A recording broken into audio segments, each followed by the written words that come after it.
Hi, I'm Ryan Tanaka from the SF Fires Project.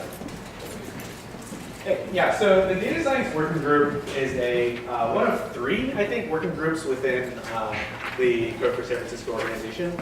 So in this presentation, we're going to be talking about 4 sub-projects, but hopefully we'll keep it short. I think each one will probably run through like maybe 2 or 3 minutes each.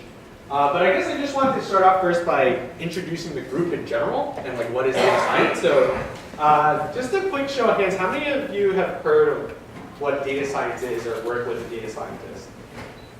Yeah, and keep those hands up if you have a good 2 or 3 sentence for what that means. Anyone? Yeah, so is that Eric? Is that you right here? Or sorry, I can't hear. Ed, sorry, yeah. What is your 2 to 3 sentence explanation for what that is? If you don't mind, is that okay? Somebody who's able to prototype models that are used to basically convert data into insight by making use of machine learning. Yeah. I want to get one more because it's got like a million different meanings, but it's a buzzword, especially in San Francisco. Is there anyone else? Or a combination of Big Brother from the book 1984. Yeah. With the HAL 9000. Yeah. So the full spectrum. So I guess like in my experience here, like thinking about the projects and data science, like for us, like what it means for I love the full spectrum. I really love that. For us, like what it actually means, or at least to me, the projects that I've seen within the data science group that have been successful have been about more extracting insights from the data and more importantly, communicating those insights out to stakeholders to drive decision making. And so like for it, like I get to that, and introducing the group a little bit, like I get to that because like it's not like we're not specifically on like predictive modeling, we're not specifically on like deep learning or anything like that, but it's really about like communicating those insights. And so like I think the most successful projects in the data science working group are like super cross-functional actually. Like data science is a small portion of it. I love working with designers actually. I'm gonna get to that later in the group. Yeah, so I mean, if you're interested throughout the rest of the presentation, we'll get through the rest of the presentation, but don't just join, or like if you're not a data scientist, that doesn't mean you shouldn't join the group. We'd love to talk to you as long as you're interested in generally thinking about data. When I started, I knew nothing. So, literally nothing. You didn't have to read. So that's who we are. The previous page was me and Rocio are the co-leads of the data science working group. I'm probably missing a ton of pictures here, to be honest. The top 3, I think, are kind of like the OG. Jude, who's in the audience here, Sanat, Catherine, started the group, and they were actually in one of the presentations that we're going to present on today. Tyler, Michael Matthews is someone I worked with in my time in the Small Business Administration project, which I'll talk about. He's been awesome. Ryan was one of the project managers for the Fires project, and Eric is also awesome, though I forget what he did. And hopefully you, and hopefully, and hopefully if you join, again, open to everyone, anyone who's interested about like talking about data, extracting insights. So the first project actually is around the Fires project, which Brian will talk about. Hi everyone, I'm Ryan. So just a little quick intro. I started volunteering here at the SF Brigade shortly after the elections. And prior to that, I wasn't a very political person, I would say, but it felt like something was wrong and like I needed to do something. So this was it, and I just started coming to meetings every week, and I took over this project since then. And interesting thing is, this volunteering here led to a job for me working at the mayor's office until last year. And I recognized some people here through that. So it really did like change my life in a lot of ways. Like it gave me hope that you can use tech for something good, and that's why I come to these things. So the basic idea of the project is that we're building a predictive model to measure fire risk in the city. And we're getting data from OpenSF data and like census data to try to match fire incidents with certain attributes that exist. And we've been modeling that for a while. Our first few iterations were very good. F1 score is sort of like sort of a general number you can assign to like measure accuracy. So in the beginning it was 0.11, which is not great, but we kind of over time improved it, and it's 0.67. And I think our latest one, I can't really confirm it yet, but our latest one is like 0.81, and like that speaks to the, I mean, like I was lucky to be working with talented people, but it also speaks to the quality of the data that the city provides, I think. Because it's pretty, the number like 81 is really high, like it's professional level, and we did it through a volunteer group. So yeah, we're pretty proud of that. Right now, this is kind of a map kind of thrown onto Cardo. We're working on a Mapbox one, so we'll have an improved one very soon. And certain things that we learned that thought were effective was, first is build a model with the problem in mind. In data, like Vince said, it's very important to ask the right questions. Like you're not just looking for data for the sake of it. You're trying to answer a question. So that helps to sort of model the project in a way that hopefully can do something. What helped for us is also coming with a fundamental layer that's a little bit more technical, but it's we decided to use the EAS addressing system as our base layer, which helped normalize everything, and everything sort of fit that structure. So that made our data very clean and easier to work with. And yeah, the third, which relates to the third point, which is kind of like if you do any sort of data work, most of the work is cleaning. And so there's no getting around that. All the cool modeling and algorithm stuff is nice, but that can be done in a day. Most of the stuff is clean. And sanity checks. Oh wait, okay. That was basically if you look at your data, if a one-story house has 5,000 rooms, you probably should check. Make sure what you're doing makes sense. Yeah. These are some management things that I've learned throughout. It's very different working in an environment where nobody, like everybody's a volunteer, and you don't know if they're going to show up next week. And that's just kind of the reality. Like, you can't really try to sugarcoat it. It can be tough sometimes. But I think what helped was you ask people why they're there. Some people just want to come, they're just here to hang out. They're just checking it out. So, you don't have to pressure them too much. A lot of people were looking for jobs. So they're looking for a place to test their skills or build something that they can show. Then just ask people why they're there, and like that makes it easier to know what people are capable of doing, are interested in doing. And then good documentation is very, very key because you don't know who's going to show up every week. You have to have something that's consistent. And like for me, I at least try to show up, even if I don't do anything. Like I just have at least try to come every week and just be there. That helps. And progress will be probably slower than you think. Yeah, so I kind of implied that. Like that map I was talking about, I said we're so close to getting it done, but I've been saying that for the past 4 months. Every week, yeah. But we are close. Next week. So this is where the project is right now. Yeah, the visualization. We're trying to, once the visualization is done, we're going to try to push it out to the public and get feedback. And then try to contact the fire department, see what they think. That's a whole different thing. And so this is kind of the need for the project right now. So if you're interested, yeah, please talk to me afterwards. And we need help in all areas of things. So if you're interested, yeah, please come. Thank you.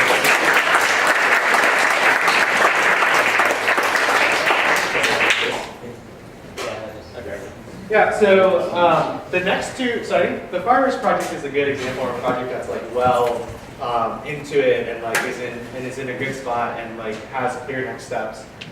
The next two projects are actually going to be ones that are more like in a resolve state, although they are, there's natural extensions next, but they've reached like a pretty good state.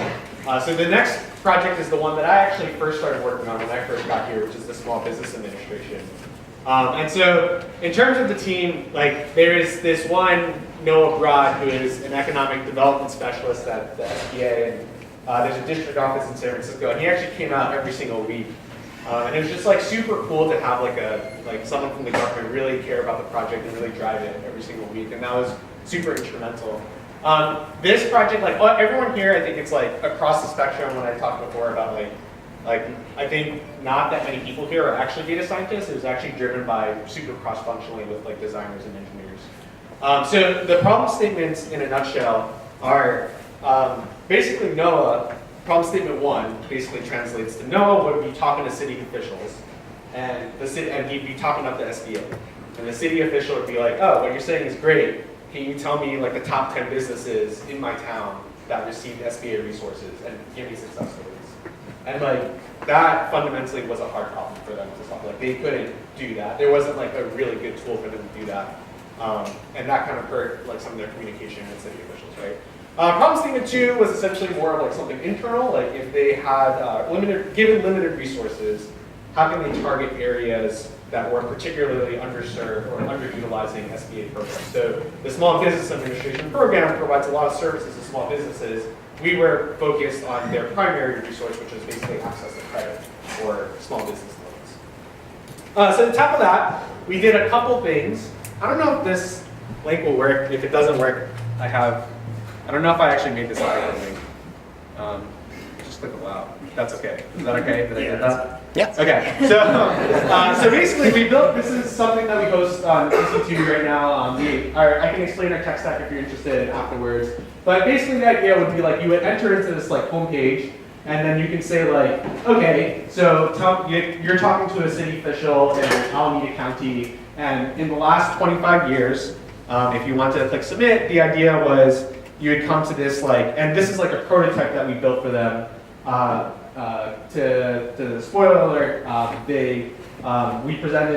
Noah presented this prototype to the internal technology team, and they ended up I think they're in the middle of forking our project and working on it themselves too. So basically, you would get this like dashboard where on the left here you would get some metrics. So like these are how many loans were provided in this area. This is the amount of capital we provided, so like $3 billion, 82,000 jobs supported.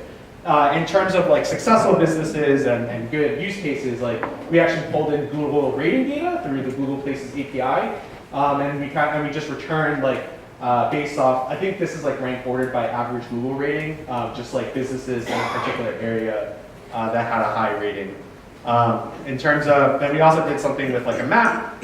So this was more problem statement 2, where in this particular case, this is by zip code, but it's kind of like a choropleth map by zip code shaded by how over or underutilized a particular area was of SBA resources.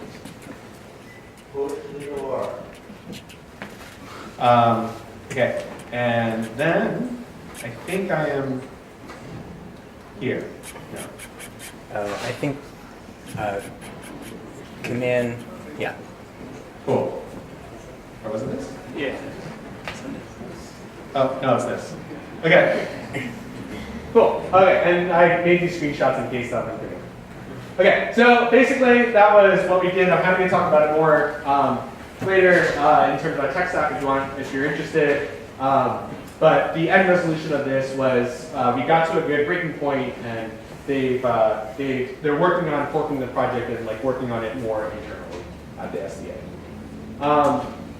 This is we also worked on a homelessness project, which I'll go through pretty quick. This was one of our first projects I think we tackled as data science working group. So this actually predated myself. And this was, we worked with it's, I think, Community Technology Alliance, which is a homeless management information system provider, to basically help them figure out which resources or which programs and services resulted in permanent housing outcomes for their homelessness population. So basically trying to help them figure out like which programs were most effective. Long story short, I think like basically rapid rehousing or housing first policies were the most effective at achieving long-term like permanent housing outcomes, which I think is like actually, even though that seems to make sense, it's like really great that we saw that because I think that's what the literature also sees as well. So it's like really great to see that confirmed in this particular data set. So here's like just like an introduction to like what we were looking at. So we had like 4 years of data. The provider was in Santa Cruz. Here are like various demographic variables that we considered. And then we basically built, I think it was a logistic regression model that basically went through the various programs to determine like which programs were most effective at leading to permanent housing. And we segmented the results a few times by like veterans, and I think we have women only, chronic homelessness, and then women. And I think in all the cases, basically like rapid rehousing or housing first policies were super effective. And so if you're interested in this project, so like we presented this, or not me, but since this predated me, but like we had presented this to our partner CTA, and we got to like a pretty good spot, but then I think there were a bunch of follow-up questions that we never quite got to, and the project kind of like died a little bit. And so if you're interested in joining this project, that's our GitHub page. I'm happy to talk after, and we can there's lots of open questions next. So here's just like some examples of some potential next steps. Okay, and then promise the last project that I'm going to talk about is actually one that I'm super interested in because it's the current project that I'm on right now, which is around campaign finance. So campaign finance I think is a huge issue. I don't really know much about it. I entered a similar story that Ryan did, which was like in 2016 shit happened, and then I was like, oh my god, maybe I should pay attention. And then like I think it's so crazy that like campaign finance is really like the fundamental issue that like no matter what you care about, like campaign finance is what like screws everything else over, right? Because basically members of Congress spend anywhere to 30 to 70%. See, the fact that this range between 30 to 70% is so big is like such a testament to like how much we don't know. And basically like the tiniest fraction of 1% actually meaningfully contribute politically to candidates, right? So they're basically like pandering to this like top 1% of America. This is a quote written by Lawrence Lessig, who's a professor at Harvard. So this team is super cool because it's like an integration with a university, California State University, Monterey Bay, with a bunch of students, 2 teams of students, 8 students. Eric Elridge, who's sitting in the audience in the middle there, is one of our team leads also, and he's coordinating that.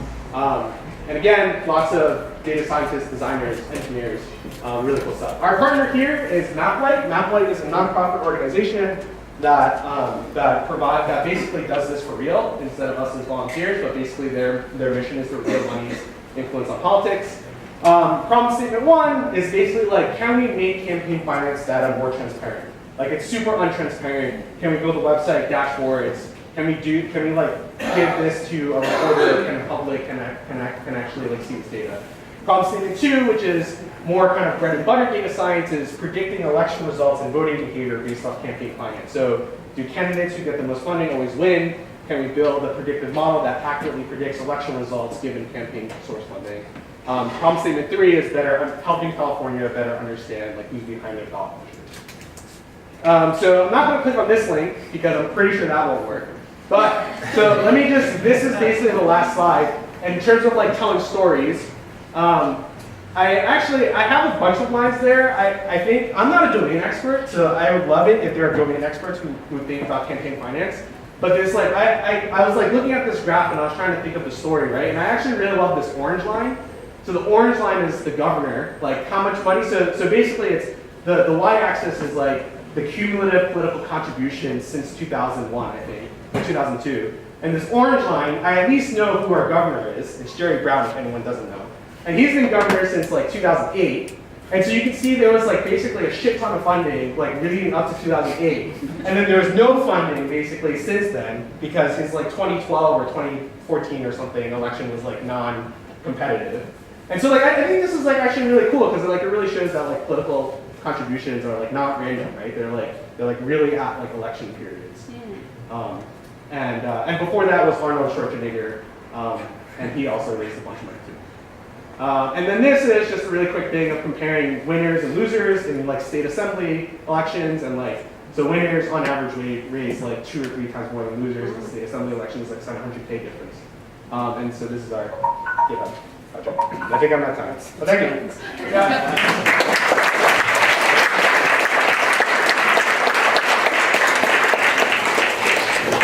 Cool. We'll take questions for a couple minutes. Okay. So yeah, I'll take a few minutes if anybody has any questions they would like to ask Vince or Ryan. I saw the last slide that you had a section of like needs. Needs, what was that? Like the needs. Yeah. Can you repeat the question? Like basically, just like describe more of what the needs of the project are. Yeah. Can you repeat the question? I think the question was basically like, what are the needs of the campaign finance project? So I think one of our biggest needs for sure is like someone who wants to be a project manager, just like step in and really like manage all facets of the project. Like if you looked at the problem statements, there were 3 very distinct parts of the project that like, are pretty distinctive. So, but they all have interdependencies.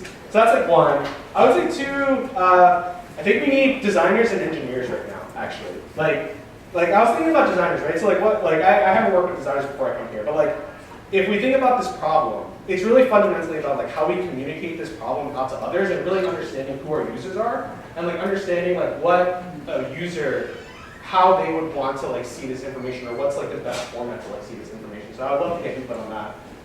And then there's like the actual building of a website and like that's like the engineering work. And then there's like the data science component to this, which is like doing some predictive modeling. I don't know if that answered your question. Yeah. Cool.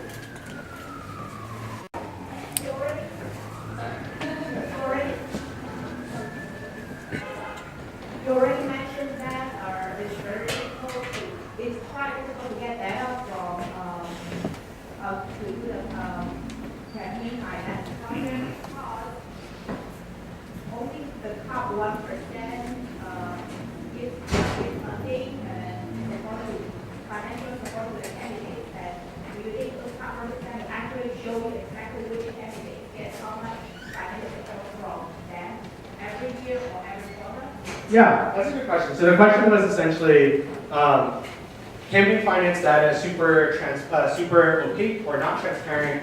Like how, like is there confidence that top contributors will actually disclose that? So this is where it gets super complicated. If there's any domain experts in the crowd, like please feel free to like speak up.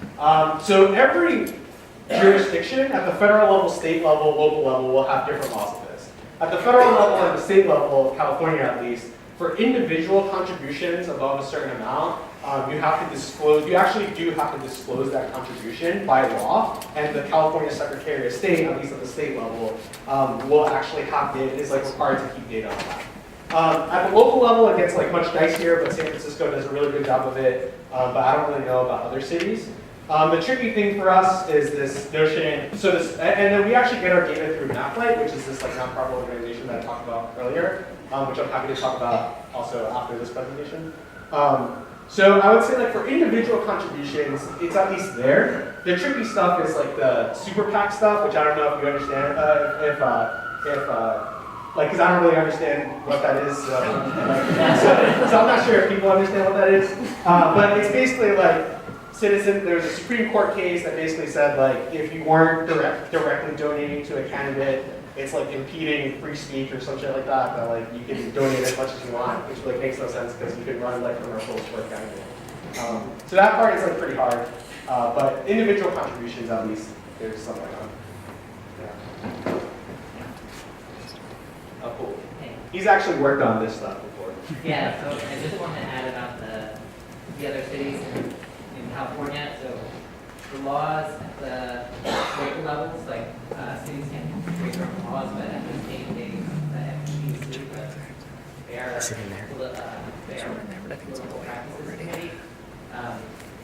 They've got some laws. So all jurisdictions in California have to report in the same format. So that's an advantage for California. The problem is there's no requirement to post that online. So different cities like San Francisco do have it online. Oakland also has it online, many others, but it's something like less than half of all jurisdictions actually have it available. And then, of course, there's a problem of actually understanding it. It's not really accessible